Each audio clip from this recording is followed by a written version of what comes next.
আমাদের ঝিনাইদহের এক মাননীয় সংসদ সদস্য 12 মে চিকিৎসার জন্য তিনি ভারতে গিয়েছিলেন। ভারতে যাওয়ার পরে আমরা 2 দিন পরে তার আর কোনো খোঁজ খবর পাইনি। এতে উদ্বিগ্ন হয়ে তার মেয়ে আমাদেরকে খোঁজ খবর জানালে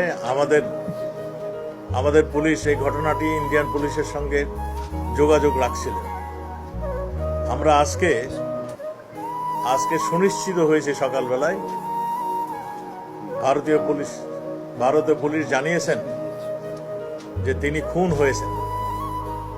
তা আমরা ইতিমধ্যেই তাদের যে তথ্য ভারতীয় পুলিশ আমাদেরকে দিয়েছিলেন সেই তথ্য অনুযায়ী আমাদের পুলিশ, বাংলাদেশের পুলিশ, এদের তথ্য অনুযায়ী তাদেরকে যারা খুন করেছেন কিংবা খুনের সঙ্গে সম্পৃক্ত ছিলেন আমরা যারা সন্দেহ করছি এবং তাদের থেকে যা আমরা তথ্য পেয়েছিলাম সেই তথ্য অনুযায়ী তাদের মধ্যে থেকে আমরা 3 জন অপরাধীকে আমাদের পুলিশ ধরেছেন এবং তাদের জিজ্ঞাসাবাদ চলছে, তদন্ত চলছে। আপনারা জানেন ওই এলাকাটা একটা সন্ত্রাস কবল এলাকা, ওই ঝিনাইদহের এলাকাটা ওই সীমান্ত এলাকা। আমাদের আনার সাহেব সেখানে মাননীয় সংসদ সদস্য হিসাবে তিনি দায়িত্ব এবারও নির্বাচিত হয়েছিলেন। চিকিৎসার জন্য তিনি যাওয়ার পরে এই ঘটনাটি ঘটে।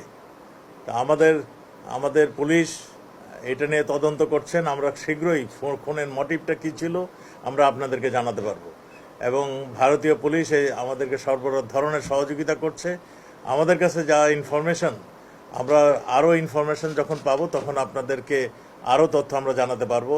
তা আমরা এইটুকু এখন জানাতে পারছি, মানে আপনাকে জানাতে যাচ্ছি, সেটা হলো তিনি খুন হয়েছেন। কলকাতার এক বাসায় তাকে পরিকল্পিতভাবে খুন করা হয়েছে এবং এই খুনের মোটিভ কারা কারা খুন করেছিলেন এই সব তথ্যই আমাদের ভারতীয় পুলিশ কাজ করছে, আমাদের পুলিশও কাজ করছে। যেখানে মানে ইন্টারন্যাশনাল ওয়েতে যতখানি প্রয়োজন সবগুলি আমরা ব্যবস্থা নিচ্ছি।